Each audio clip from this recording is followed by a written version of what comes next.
transport. We do know that a South African delegation is in Germany for that International Transport Forum Summit. Minister, I do hope that the line sticks, but maybe if you can just repeat why South Africa is there and the importance of having a South African delegation at the summit in Germany. Thank you very much. Once more, we are here because this is an international transport forum which is reflecting and sharing perspectives on the role of transport as an enabler to economic growth that drives environment and social sustainability. South Africa is a global player, and therefore our contribution towards these interactions which are shaping policy as it relates to transport and also learning from others is very, very important. In summary, that is why we are here, and that is what we seek to achieve. Okay. Minister, I want to ask you, you spoke about the fact that it's also looking at economic growth, and many would argue that our transport system here in South Africa is unreliable. We've seen what's happened to our rail system over the last couple of years. A lot of people cannot necessarily depend on public transport, which will obviously impact our economic growth. How are you having these discussions with global leaders that are attending the summit, given the challenges we face when it comes to our transport system here in South Africa? Well, the challenges that we face is exactly what should propel us to get into discussions with global leaders, because we can then learn from each other, we can learn from best practice, and be able to sort out the problems that we have. The problems that we have are not unique. I have been discussing with many colleagues, one from Germany, one from Finland, for instance, this evening, and we are discussing the challenge of moving freight from road to rail. They're experiencing exactly the same challenges. Their challenges might be different because other than vandalized infrastructure, theirs is over subscription on the area of freight. The point I'm making is that there are similarities. South Africa has its challenges, which we are addressing, but we cannot continue to focus down instead of being upward looking and learn from other people.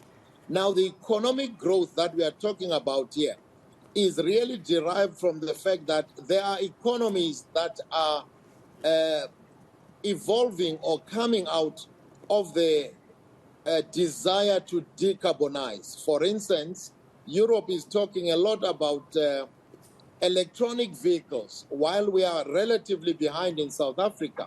But we need to make sure that the vehicles that are not needed in Europe are not dumped in South Africa. So unless we are part of these discussions, as an example, we will end up with our market being flooded with vehicles that are being dumped and take us backwards. Yeah, certainly. I mean, it's a challenge to also think about having electrical vehicles when we have a massive energy crisis in this country. But I want to ask you about how practical it is for South Africa to reduce carbon emissions and the role that the Transport Department can play in reducing these carbon emissions. How practical is it for us to do this? It's very practical. For instance, what have we done to show that practicality? We have developed a green transport strategy. What does the strategy seek to do? It begins to set the rules of engagement for anybody, for instance, to come with a vessel to South Africa and dock on our shores. We will be able to determine what kind of fuel that must consume. We are looking at the fuel that is being consumed by international flights that are flying into our shores, so that we make sure that carbon emissions are reduced and we meet our goals that we have set ourselves for. We are looking at the sulfur content and other remnants within fuel or diesel that they are reduced. Now, these are fuels that we import from other countries. Now, for us to be able to set our rules well, we need to understand what is happening in other countries. The issue of technology that is being used to build roads, to repair roads, for instance, is one similar example that we can say.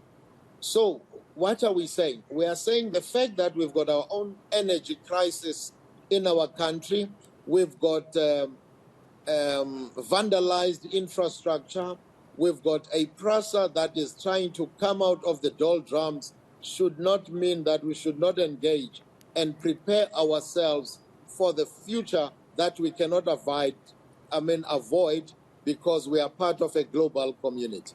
Certainly, and a fair point you make. I mean, you know, many countries across the globe have many issues when it comes to transport, infrastructure. I mean, look what happened in Greece just recently, where 57 people lost their lives in that train crash because of a lack of maintaining and upgrading their railway system.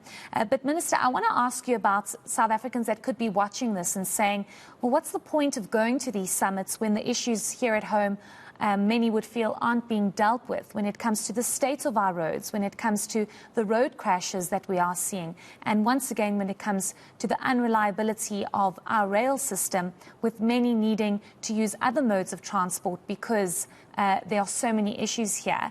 What kind of conversation are you having with these leaders, and what should South Africans take from that? That to say, okay, well, this seems like an insightful summit where South Africa can learn and benefit from and implement it back at home. Well, I think you will be surprised at the excitement of these global leaders in the transport sector at the involvement of South Africa, albeit as an observer at this International Transport Forum. South Africa is recognized as a significant player, particularly in sub-Saharan Africa. There is a recognition that Europe, particularly in this instance, cannot talk to itself alone, because Europe does business with South Africa and other countries beyond Europe itself. So there is a recognition internationally that South Africa is a global player. We are doing very well and recognized in aviation. We are a big maritime country with 3,000 kilometers of coastal line, where many vessels are traversing our seas. These vessels have to be controlled. Many of them are from Europe and Asia.